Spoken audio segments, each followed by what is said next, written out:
नमस्कार, स्वागत है आप सभी का। आपके साथ मैं हूं स्वप्निल। बुलेटिन में बात होगी कोरोना के सबसे बड़े अभियान की, वैक्सीन की भी बात होगी, जिसे लेकर सरकार ने बड़ा ऐलान किया है, ऐलान फ्री वैक्सीनेशन का। और बताएंगे कोरोना पर सीएम के मंथन के बारे में। सरकार एक बार फिर कोरोना गाइडलाइन समेत वैक्सीन की तैयारियों पर मंथन करेगी। और बात होगी पूर्व केंद्रीय मंत्री बूटा सिंह की, जिन्होंने आज दिल्ली के एम्स में अंतिम सांस ली।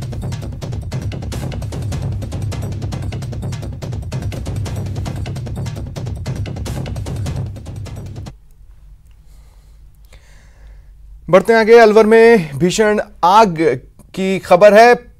पॉलीमर कंपनी में यह आग लगी।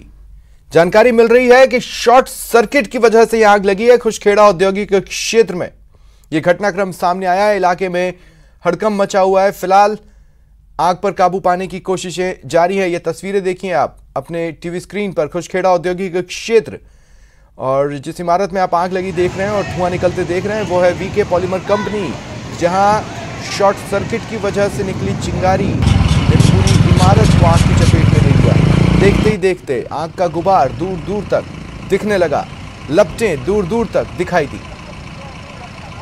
पॉलीकॉन की ये है फैक्ट्री है, इसके अंदर करीबन आधा घंटा पहले आग लगने की सूचना प्राप्त हुई है। इसमें रैगजीन और प्लास्टिक शीट वगैरह बनाई जाती है। हमने आसपास के इलाके से फायर ब्रिगेड की गाड़ियां बुलाई है, रेवाड़ी से, भिवाड़ी से, तिजारा से, कैरकल से, और आग बुझाने का प्रयास। और ज्यादा जानकारी के लिए बात करेंगे सहयोगी राजेंद्र शर्मा से। राजेंद्र, क्या अपडेट्स हैं? जी, जिस तरीके से आग लगी है वो भीषण आग कही जा सकती है। पूरी फैक्ट्री को अपने आगोश में आग की जो लपटे हैं उन्होंने ले लिया है। और इस वक्त स्थिति यह है कि पूरी तरीके से जो फैक्ट्री है वो जलकर खाक अगर अपन कह सकते हैं तो वो हो चुकी है। और आसपास के नीमराणा, बहरोड, अलवर और हरियाणा के रेवाड़ी से भी दमकल की गाड़ियां मौके पर बुलाई गई हैं। फिलहाल 12 से 13 दमकल की गाड़ियां मौके पर पहुंच चुकी हैं जो आग को बुझाने में लगी हुई हैं। सूचना पर मौके पर पुलिस, डीएसपी खुद मौके पर मौजूद है और आसपास की जो फैक्ट्रियां हैं उन पर एहतियात के तौर पर छिड़काव करने के लिए व्यवस्था की जा रही है। कहीं आग इस फैक्ट्री से कोई दूसरी फैक्ट्री को अपने आगोश में नहीं ले, इसके लिए तैयारियां की जा रही हैं। अलर्ट मोड पर सभी फैक्ट्री के जो आसपास स्थित हैं उनको डाल दिया गया है। उनके जो वर्कर्स हैं, कर्मचारी हैं, उनको मॉनिटरिंग पर लगा दिया गया है। पुलिस और प्रशासन के द्वारा आसपास, चूंकि इसमें रैगजीन और सीट जो होती हैं, 4 व्हील गाड़ियों की जो सीट कवर के जो रैगजीन बनता है वो यहाँ पर बनता है, सीट कवर बनती हैं, सीटें बनती हैं, उसको जो उसमें आग लगी है। पूरी तरीके से जो फैक्ट्री है उसका पूरा इलाका जो एक यूनिट है वो जलकर खाक हो चुकी है। लेकिन कितना नुकसान हुआ है इसका अभी आकलन नहीं हो पाया है और शॉर्ट सर्किट इसकी आग की वजह बताई जा रही है। राजेंद्र बने रहे मेरे साथ। अपने दर्शकों को हम बताना चाहते हैं कि जिस खबर के बारे में मैं और मेरे सहयोगी राजेंद्र आपको बता रहे हैं उससे जुड़ी एक्सक्लूसिव तस्वीरें आप अपने टीवी स्क्रीन पर देख पा रहे हैं। जैसा कि उन्होंने कहा कि कंपनी में जो कुछ भी था वो पूरी तरह जलकर खाक हो चुका है। वहां से निकलता ये गाढ़ा धुआं उसी का संकेत है। आग बुझाने के प्रयास युद्ध स्तर पर चल रहे। राजेंद्र मेरे साथ लगातार बने हुए हैं। राजेंद्र, आपने कहा कि शॉर्ट सर्किट से आग लगी, ये बताया जा रहा है। मैं आपसे पूछना चाहता हूं कि क्या ये कंफर्म है कि शॉर्ट सर्किट ही वजह है, या जिस तरह से ये एक बड़े अग्निकांड के रूप में सामने आया है कंपनी में, ये किसी के द्वारा लगाई गई भी तो हो सकती है? डीएसपी से किया गया है तो वो खुद भी आग का कोई कारण का हवाला नहीं बताया। फैक्ट्री प्रबंधन के द्वारा भी यही बताया जाता है कि प्राथमिक तौर पे ये कहा जा सकता है कि शॉर्ट सर्किट ही एक कारण हो सकती है, क्योंकि तो इनिशियली राजेंद्र हर कंपनी में ये सुनिश्चित किया जाता है कि प्राइमरी लेवल के कम से कम आग बुझाने के इक्विपमेंट्स वहां पर हों। क्या ऐसी चीजें वहां थी? क्या उससे भी प्रयास किया गया, इसके बावजूद आग बढ़ी, या फिर वो सारे सामान एक ढकोसला थे और इस कंपनी में नहीं थे? जी, जो आग बुझाने के सामान और यंत्र कहीं कहे जाए तो जब भी कोई फैक्ट्री का निर्माण होता है तो उसमें एक फायर ब्रिगेड से अनुमति ली जाती है। फायर विभाग से, जो दमकल विभाग है वहां से लोकल परमिशन ली जाती है। उसमें एक सिस्टम होता है दमकल का, जो एनओसी दी जाती है तो उसमें गाइडलाइन है कि किस तरीके से इतनी बिल्डिंग में जगह पानी की सप्लाई के लिए व्यवस्था होनी चाहिए, फायर के इक्विपमेंट होने चाहिए। वो कहीं न कहीं ज्यादातर फैक्ट्रियों में अगर कही जाए तो 80% फैक्ट्रियों की स्थिति है कि वहां पर दमकल से की ज्यादा व्यवस्था नहीं होती है, ना इक्विपमेंट उस तरीके के होते हैं जिससे कि आग को बुझाने के प्रयास किए जाएं। और कहाँ ही जहाँ अगर छोटे मोटे इक्विपमेंट जिनके पास होते हैं तो उनमें कई जगह गैस नहीं होती या उनको कई सालों तक चलाया नहीं जाता है, वो केवल 100 पीस के रूप में रखे रहते हैं, जो समय रहने आने जब जरूरत पड़ती है तब वो काम नहीं आते हैं। ऐसा ही माजरा इस जगह हुआ है। कई फैक्ट्रियों में पहले में भी जब आग लगी है तब भी इस तरीके के मामले सामने आते हैं। इस पूरी फैक्ट्री को इस आग ने अपनी चपेट में ले लिया। कर्मचारी वहां पर कार्यरत थे, क्यों शुरुआती तौर पर आग पर काबू नहीं पाने का प्रयास किया गया, ये एक बड़ा सवाल खड़ा होता है। शुक्रिया तमाम जानकारी के लिए। इधर बीकानेर में एक ट्रक बिजली के तार से टकरा गया, ट्रक में आग लग गई।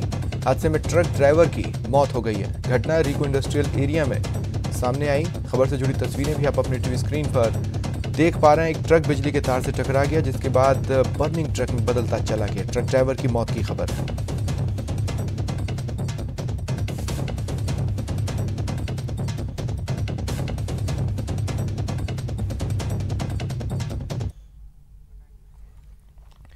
और इधर बीकानेर के लुणकरणसर में दर्दनाक हादसा हुआ। झोपड़ी में आग लगने से महिला और 2 बच्चे जिंदा जल गए। हादसा देर रात करीब 1 बजे के आसपास हुआ। इस दौरान झोपड़ी में परिवार सो रहा था। झोपड़ी में सो रही एक महिला और उसके 2 बच्चे जले हैं। तीनों की मौत हो गई। आग लगने के कारणों का खुलासा नहीं हो पाया है। पुलिस जांच कर रही है।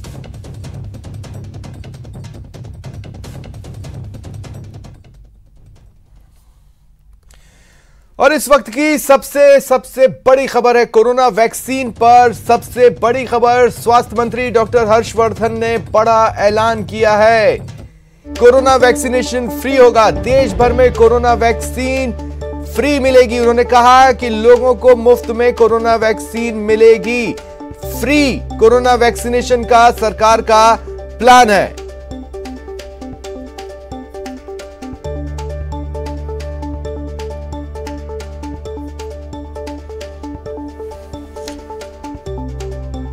तो बिहार चुनावों के दौरान सबसे पहले यह बात सामने आई थी जब बीजेपी ने वादा किया था बिहार में कि हम फ्री वैक्सीन देंगे। उसके बाद कई लोगों के निशाने पर भी बीजेपी रही, लेकिन धीरे धीरे कर स्थितियां साफ हो रही हैं और अब केंद्र ने यह बड़ा ऐलान कर दिया है। पूरे देश में सभी को फ्री में वैक्सीन दी जाएगी, यानी वैक्सीनेशन फ्री रहेगा। वैक्सीन मिलेगी, लगेगी और इसका कोई भी पैसा नहीं देना होगा।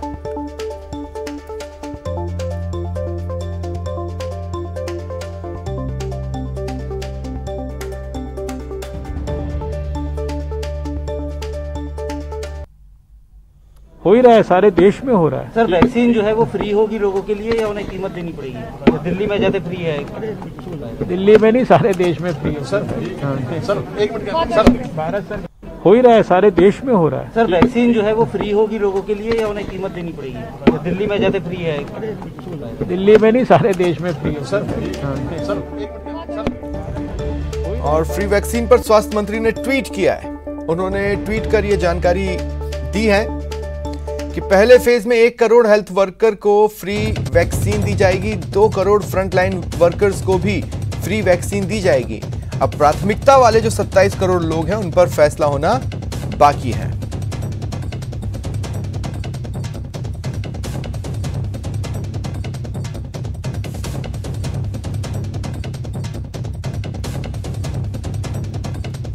और खबर पर ज्यादा जानकारी दे रही हैं दिल्ली संवाददाता रंजीता झा और जयपुर से सौरभ गृहस्थी। देखिए, आज पूरे देश में कोरोना वैक्सीन को लेकर ड्राई रन चल रहा है और इसी कड़ी में जीटीबी हॉस्पिटल में जो स्वास्थ्य मंत्री है हर्षवर्धन, वो पहुंचे हुए थे। उन्होंने वहां का जायजा लिया और जब मीडिया से मुखातिब हुए तो उनसे ये सवाल किया गया कि आखिर ये जो तमाम जो चीजें हैं वैक्सीन को लेकर, जैसा कहा जा रहा था कि दिल्ली में मुफ्त दिया जाएगा वैक्सीन, तो क्या सरकार का किस तरह का प्लान है? तो उस सवाल के जवाब में उन्होंने कहा कि न सिर्फ दिल्ली बल्कि पूरे देश में कोरोना वैक्सीन मुफ्त दिया जाएगा। तो कहीं ना कहीं एक बड़ी खबर हम कह सकते हैं। एक तरफ जहां ड्राई रन शुरू हो रहा है, वहीं ये तय करने की जिम्मेदारी डीसीजीआई को दी गई है कि किस कंपनी को मंजूरी मिलती है कोरोना वैक्सीन अभियान को चलाने की। और इसी कड़ी में ये कहना स्वास्थ्य मंत्री का, केंद्रीय स्वास्थ्य मंत्री का, कि पूरे देश में कोरोना वैक्सीन मुफ्त दिया जाएगा, ये लोगों के लिए कहीं ना कहीं एक राहत की खबर है। जी बिल्कुल रंजीता, जिस तरह से लोगों के जहन में था कि टेस्टिंग को लेकर बहुत पैसे खर्च करने पड़ते थे, तो जहन में ये भी था कि वैक्सीन लगवाने के लिए भी जो है कुछ पैसे लग सकते हैं, और जो जिसके पास पैसे हैं वो तो एफर्ट कर लेगा, लेकिन जो गरीब लोग हैं उनके लिए भी कितनी बड़ी राहत की खबर ये हो सकती है। ये मांग विपक्षी पार्टी या खासकर कांग्रेस पार्टी ने कई बार की है। लोकसभा में कांग्रेस के नेता है अधीर रंजन चौधरी, उन्होंने इस बाबत पत्र भी लिखा था पीएम को कि देश भर में कोरोना संकट को दूर करने के लिए टीकाकरण की तैयारियां अंतिम चरण में पहुंच गई हैं। एक और पूरे देश में टीकाकरण की प्रक्रिया का ड्राई रन चल रहा है, दूसरी ओर टीका उत्पादन, आपूर्ति और टीकाकरण की पूरी प्रक्रिया को अंतिम रूप दिया जा रहा है। केंद्रीय स्वास्थ्य मंत्री डॉक्टर हर्षवर्धन ने जीटीबी अस्पताल जाकर ड्राई रन की समीक्षा की, साथ ही बताया कि देश भर में कोरोना की वैक्सीन मुफ्त दी जाएगी। वैक्सीन जो है वो फ्री होगी लोगों के लिए या उन्हें कीमत देनी पड़ेगी? दिल्ली में जैसे फ्री है, दिल्ली में नहीं सारे देश में फ्री होगा। कोरोना वैक्सीन देशवासियों को मुफ्त मिलेगी, लेकिन हर एक को वैक्सीन नहीं दी जाएगी। इसे लेकर सरकार ने साफ कर दिया है कि पहले हेल्थ वर्कर्स और फ्रंट लाइनर्स का वैक्सीनेशन होगा, इसके बाद सीनियर सिटीजन्स और उसके बाद उस आबादी को टारगेट किया जाएगा जिसकी इम्यूनिटी बढ़ाने की जरूरत है। पहले चरण में 51 लाख लोगों को टीका लगाया जाएगा, जिनमें health care worker, corona warrior, 50 साल से ज्यादा उम्र के लोग, गंभीर बीमारी से पीड़ित लोग होंगे। हालांकि आपातकालीन इस्तेमाल के लिए भी वैक्सीन उपलब्ध होगी। चारों तरफ की गतिविधि देखकर तो उम्मीद कर ही सकते हैं कि जो कुछ भी होने वाला है वो जल्दी ही होगा। अगर ट्रायल रन सारे देश में हो रहा है, 4 महीने से हम लोग पोटेंशियल बेनिफिशरीज की लिस्ट बना रहे हैं, उनको अपलोड कर चुके हैं कोविन प्लेटफॉर्म पे, और इतने बड़े पैमाने पे सारे देश में तैयारी चल रही है, तो स्वाभाविक है वो किसी उम्मीद के ऊपर ही चल रही है। कोरोना के वैक्सीनेशन के लिए सरकार ने खास कोविन ऐप तैयार किया है, जिसमें केंद्र और राज्य सरकारें बेनिफिशियरी का डेटा अपलोड करेंगी। इस ऐप के जरिए किसी भी व्यक्ति को कोरोना वैक्सीन को लेकर सही जानकारी मिल पाएगी। वैक्सीनेशन के लिए सरकार ने करीब 96,000 वैक्सीनेटर्स को ट्रेनिंग दी, साथ ही लोगों से किसी भी अफवाह पर ध्यान न देने की अपील की है। Bureau report, news 18 network. देश में कोरोना वैक्सीन का ड्राई रन शुरू हो चुका है। देश भर के 116 जिलों में 259 सेंटर्स पर वैक्सीन का ड्राई रन हो रहा है।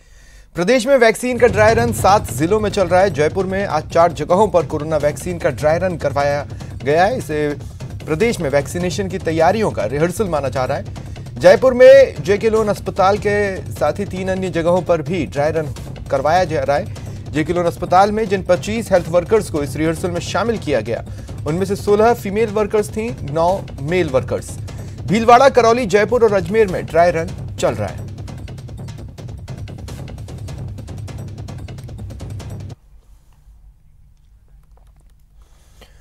और इधर जयपुर में वैक्सीनेशन को लेकर ड्राई रन 4 जगहों पर हो रहा है। स्वास्थ्य सचिव इस बीच जेके लोन पहुंचे। सिद्धार्थ महाजन जेके लोन अस्पताल पहुंचे और ड्राई रन की प्रक्रियाओं का जायजा लिया। कलेक्टर भी उनके साथ में मौजूद हैं।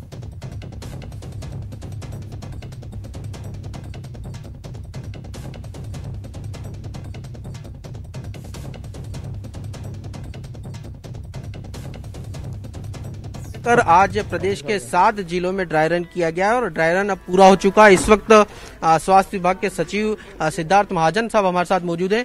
सर, 7 जिलों में ड्राई रन 19 चिन्हित जगहों पर हुआ है, किस प्रकार की कमियां खामियां पाई गई?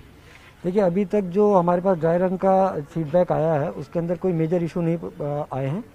एक जरूर ये आया था जहाँ पे अगर आप आधार कार्ड की एंट्री करते हैं वेरिफिकेशन में तो ओटीपी आने में कुछ टाइम लग रहा है, लेकिन उसके बगैर भी वेरिफिकेशन हो सकता है अन्य डॉक्यूमेंट से, तो वो भी ऐसा कोई इशू नहीं है। और जो व्यवस्थाएं मैंने देखी हैं तो सब जगह एज पर प्रोटोकॉल सारा इंतजाम करे गए हैं, और जो डमी बेनिफिशरीज थे और जो स्टाफ इसमें लगाया गया है वो हर तरीके से सेटिस्फाइड है इस पूरे प्रोसेस से। और हमें पूरी उम्मीद है कि जब भी एक्चुअल में वैक्सीन आएगी तो हम पूरे प्रोटोकॉल के हिसाब से इसी अनुसार ढंग से अच्छे तरीके से वैक्सीनेशन करा पाएंगे। आज सर 7 जिलों में हुआ है, तो क्या अन्य जिलों में भी आप ड्राई रन करने की विचार कर रहे हैं? देखिए, एक बार ये 7 जिलों का आज हम शाम को फीडबैक लेंगे और उसके बाद इसके ऊपर फैसला करेंगे। पूरे प्रदेश में किस प्रकार की तैयारियां हैं, क्योंकि कोल्ड चेन और इतने सारे हेल्थ वर्कर का वैक्सीनेशन होना है, उसके बाद फ्रंट लाइन वॉरियर का, कितने कोविड में जो है वो रजिस्टर हो चुके हैं और क्या क्या प्लानिंग है सर? देखिए, जहाँ तक हेल्थ वर्कर्स का सवाल है, जिनको फर्स्ट राउंड में वैक्सीनेशन होगा उसमें हमारे लगभग 4 लाख की एंट्रीज हो गई हैं। कुछ एंट्रीज बाकी हैं, वो हो रही हैं। हमारी जो वैक्सीनेशन साइट्स है उनकी एंट्री हो गई है और हमारा कोल्ड चेन सिस्टम पूरा तैयार है। भारत सरकार से जब भी हमारे पास वैक्सीन आएगी और जो भी डे फिक्स होगा उस पर हम हेल्थ वर्कर्स को वैक्सीनेशन कराने के लिए पूरी तरह से तैयार और सक्षम है। Thank you sir. तो ये है स्वास्थ्य सचिव सिद्धार्थ महाजन, जिनका कहना था कि पूरी तैयारियां राजस्थान वैक्सीनेशन को लेकर तैयार है, बस अब इंतजार किया जा रहा है। तो वैक्सीन जब आएगी और उसके बाद जो है वो दुनिया का सबसे बड़ा वैक्सीनेशन अभियान जो है वो शुरू हो पाएगा। कैमरा पर्सन घनश्याम के साथ सौरभ गृहस्थी, न्यूज 18 राजस्थान, जयपुर। जयपुर में आज 4 जगहों पर ड्राई रन करवाया गया। प्रदेश में वैक्सीनेशन की तैयारियों का इसे रिहर्सल माना जा रहा है।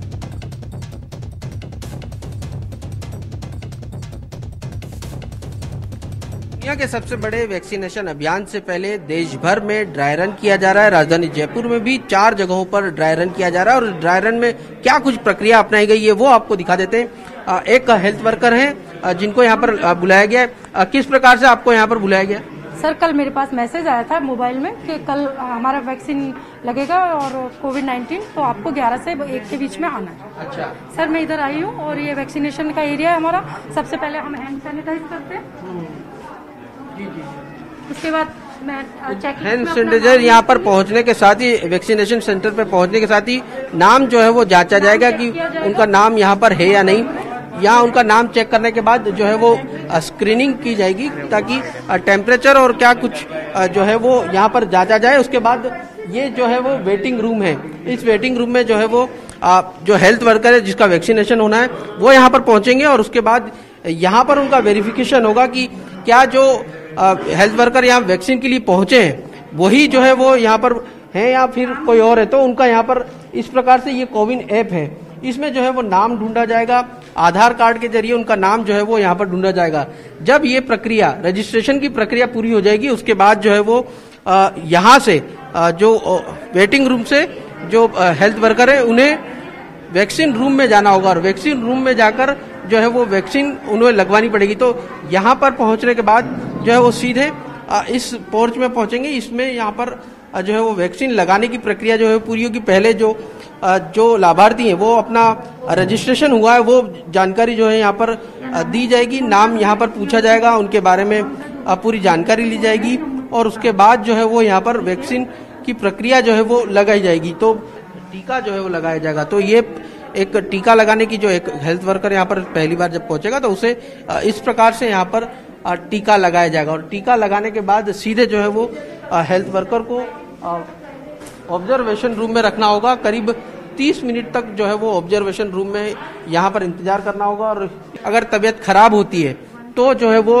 यहाँ पर जो चिकित्सक बैठे हैं वो इस पूरी आपात स्थिति को निपटने की तैयारी करेंगे। मैडम, इस रूम में, ऑब्जर्वेशन रूम में किस किस प्रकार की चीजें मौजूद रहेंगी ताकि अगर तबीयत खराब हो तो उसको जांच की जा सके? देखो, ये ऑब्जर्वेशन रूम है। ये पोस्ट वैक्सीन, जिसका वैक्सीन लग चुका है, उसको हम आधे घंटे तक यहाँ ऑब्जर्व करेंगे देखने के लिए कि कोई एलर्जिक रिएक्शन, कोई इमीडिएट एनाफाइलेक्सिस जो होता है उसके लिए ऑब्जर्वेशन रूम बनाया गया है। यहाँ पूरा रिससिटेशन का इक्विपमेंट सारा मौजूद है अलॉन्ग विद द टीम जो कि उनको सुपरवाइज करेगी। So we have pulse oximeter है यहाँ पे, हमारे पास कार्डियक मॉनिटर्स हैं, डिफिब्रिलेटर है, ठीक है, we have oxygen cylinder, high flow oxygen cylinder है and everything. This room is well equipped to deal with any emergency, ठीक है। और यूजुअली ऐसा कोई विशेष रिस्क है नहीं, दूसरे वैक्सीन की तुलना में ऐसा कोई विशेष रिस्क नहीं है। फिर भी अगर कोई ऐसी स्थिति उत्पन्न होती है तो हमारे पास एम्बुलेंस है बाहर और we have a bed reserved in ICUs here only. यहाँ पर ही हमारे पास आईसीयू में बेड रिजर्व है उसके लिए। कैमरा पर्सन घनश्याम के साथ सौरभ गृहस्थी, न्यूज 18 राजस्थान, जयपुर। रुकेंगे ब्रेक के लिए। ब्रेक पर जाने से पहले आपको बता दें कि कोविड-19 महामारी ने परस्पर निर्भरता की भावना को सुदृढ़ किया है, जिससे कि पूरा देश इस विपत्ति का एकजुट होकर मुकाबला कर सके। वैक्सीनेशन के ऐलान के बाद जरूरत होगी कि हम सभी अपना सर्वश्रेष्ठ योगदान दें, जिससे हम एक साथ वायरस को हराने की तरफ कदम बढ़ा सकें। और नेटवर्क 18 इस मुहिम में हर कदम पर आपके साथ होगा। जब तक सभी सुरक्षित नहीं होते तब तक कोई सुरक्षित नहीं होगा। इसी सोच के आधार पर हमारे कैंपेन संजीवनी का लक्ष्य यह सुनिश्चित करना है कि वैक्सीन पाना सभी भारतीयों का अधिकार है।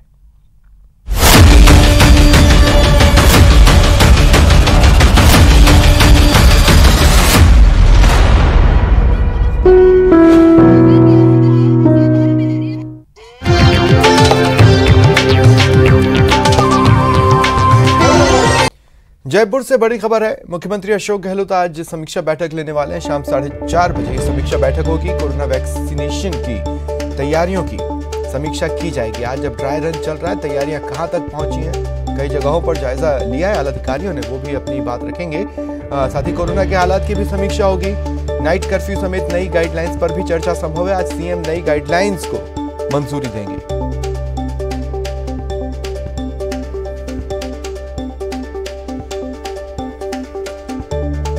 लॉकडाउन खत्म होने के बाद से धीरे धीरे कर एक कर चीजें अनलॉक हो रही हैं। हर नई महीने के पहले हफ्ते क्या क्या चीजें और छूट के दायरे में आती हैं, ये साफ होता है। ऐसे में ये आज की बैठक भी अहम रहने वाली है। और ज्यादा जानकारी के लिए बात करेंगे सहयोगी गोवर्धन चौधरी से। गोवर्धन, क्या जानकारी है? सुन पा रहे हैं मुझे गोवर्धन? देखिए, कोरोना गाइडलाइन के साथ साथ कोरोना वैक्सीनेशन की जो तैयारियां हैं उसको लेकर के मुख्यमंत्री ने 4:30 बजे मीटिंग बुलाई है। उसमें कोरोना की जिलेवार स्थिति का भी जायजा लिया जाएगा, लेकिन मुख्य जो फोकस है वो अब कोरोना वैक्सीनेशन की जो पूरी तैयारियां हैं, कोल्ड चेन है और जो पूरा सप्लाई चेन सिस्टम है उसको लेकर के पूरी रिव्यू किया जाएगा, तैयारियों का जायजा लिया जाएगा। क्योंकि आज केंद्रीय स्वास्थ्य मंत्री ने भी ये घोषणा कर दी है कि पूरे देश में मुफ्त में वैक्सीन मिलेगी। तो इसका मतलब है कि ज्यादातर जो जनसंख्या है उसके हिस्से तक वैक्सीन पहुंचाने का काम है वो अब राज्य सरकारों के हाथ में होगा। और इस काम को, इस टास्क को पूरा करने के लिए बहुत व्यापक स्तर पर तैयारी की जरूरत है।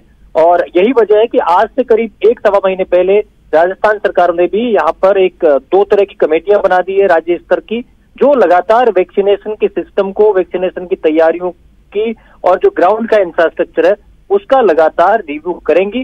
और इसी के तहत मुख्यमंत्री आज की ये बैठक ले रहे हैं। और अब सबको इंतजार वैक्सीन के आने का है, लिहाजा किसी भी तरह की कोई कमी या तैयारियों में कोई ढिलाई नहीं छोड़ना चाहती किसी भी स्तर पर, चाहे केंद्र सरकार हो चाहे राज्य सरकारें हो। वो इस पूरे मामले में अब युद्ध स्तर पर उनको काम करना होगा। जी, साथ ही जो नई गाइडलाइंस जिन्हें आज मंजूरी मिलनी है, कुछ और चीजें छूट के दायरे में आ सकती हैं या चीजें टिपिकली और ज्यादा कुछ छूट जो मिली हुई है उसको ऑलरेडी कम किया जा सकता है, इस तरह के कोई संकेत? देखिए, इस बात की संभावना है कि कई जो शहर हैं जहां पर कोरोना का प्रकोप नहीं है वहां पर नाइट कर्फ्यू में छूट दी जा सकती है। क्योंकि छूट जो नाइट कर्फ्यू था वो 31 तक की अवधि थी उसमें, दिसंबर की। उसके बाद में गाइडलाइन अभी आई नहीं, तो उसका इंतजार है। वो गाइडलाइन भी आज शाम तक आ जाएगी। तो संभावना है कि इस बैठक में उस गाइडलाइन को लेकर के भी चर्चा हो जाए। क्योंकि मोटे तौर पर अभी जो पाबंदियां हैं वो उनमें ज्यादा ढील दिए जाने की गुंजाइश कम है। क्योंकि जहां प्रभावित क्षेत्र है कोरोना के, वहां पर तो छूट नहीं मिलेगी, लेकिन जहां पर प्रकोप नहीं है वहां पर नाइट कर्फ्यू सहित अन्य छूटें मिल सकती है। लेकिन जो मुख्य फोकस है अब सरकारों का हो गया है कोरोना की जो वैक्सीन है उसकी वैक्सीनेशन के लिए ग्राउंड स्तर पर इंफ्रास्ट्रक्चर को किस तरह से स्ट्रीमलाइन किया जाए, इस पर सबसे ज्यादा फोकस रहने वाला है। जी, शुक्रिया तमाम जानकारी के लिए। बढ़ते आगे। पूर्व केंद्रीय मंत्री बूटा सिंह का निधन हो गया। आज दिल्ली में उन्होंने अंतिम सांस ली। बूटा सिंह सिख समुदाय के बड़े नेता थे। वे केंद्र में मंत्री भी रहे थे। इसके अलावा बूटा सिंह बिहार के राज्यपाल भी रहे। प्रधानमंत्री नरेंद्र मोदी ने उनके निधन पर गहरा शोक जताया। 86 वर्षीय बूटा सिंह का अंतिम संस्कार आज ही होगा। बूटा सिंह लंबे समय से बीमार चल रहे थे। 8 बार सांसद रहे बूटा सिंह का राजनीतिक जीवन बहुत लंबा रहा। 1934 में जालंधर जिले में जन्मे बूटा सिंह राष्ट्र राजनीति के एक बड़े चेहरे थे। शोक की एक लहर है। दिग्गज राजनीतिक चेहरे शोक व्यक्त भी कर रहे हैं। पीएम ने दुख जताया, उन्होंने ट्वीट किया। बूटा सिंह एक अनुभवी नेता और कुशल प्रशासक थे। उन्होंने गरीबों और समाज में हाशिए पर चले गए लोगों के लिए आवाज उठाई। उनके निधन से दुखी हैं और उनकी संवेदना बूटा सिंह के परिवार के साथ है। इधर राहुल गांधी ने भी बूटा सिंह के निधन पर दुख जताया। उन्होंने ट्वीट कर लिखा है कि सरदार बूटा सिंह जी के देहांत से देश ने एक सच्चा जनसेवक, निष्ठावान नेता खो दिया। उन्होंने अपना पूरा जीवन देश की सेवा, जनता की भलाई के लिए समर्पित कर दिया, जिसके लिए उन्हें सदैव याद रखा जाएगा। इस मुश्किल समय में उनके परिवार वालों को संवेदनाएं। लोकसभा स्पीकर ओम बिरला ने भी ट्वीट कर दुख जताया है। उन्होंने लिखा, पूर्व सांसद श्री बूटा सिंह जी के निधन पर शोक व्यक्त करता हूं। वे समाज के वंचित, अभावग्रस्त वर्ग की सशक्त आवाज थे। देश के लिए उनके योगदान को भुलाया नहीं जा सकेगा। ईश्वर से प्रार्थना है कि दिवंगत आत्मा को अपने श्री चरणों में स्थान दें। शोक संतप्त परिजनों के प्रति संवेदनाएं। ओम शांति। वहीं मुख्यमंत्री अशोक गहलोत ने भी शोक जताया है। उन्होंने ट्वीट कर अपनी भावनाएं व्यक्त की, परिजनों के प्रति संवेदनाएं जताई और दिवंगत आत्मा की शांति की कामना की।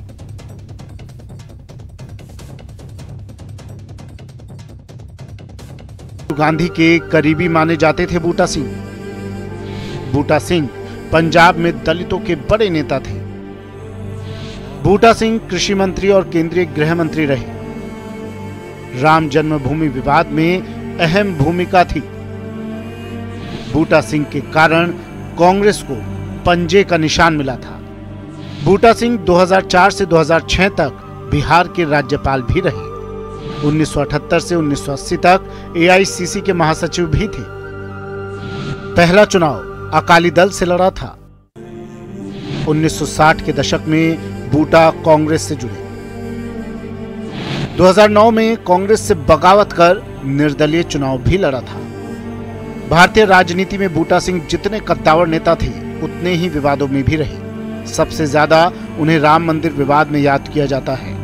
इसकी वजह भी खास है।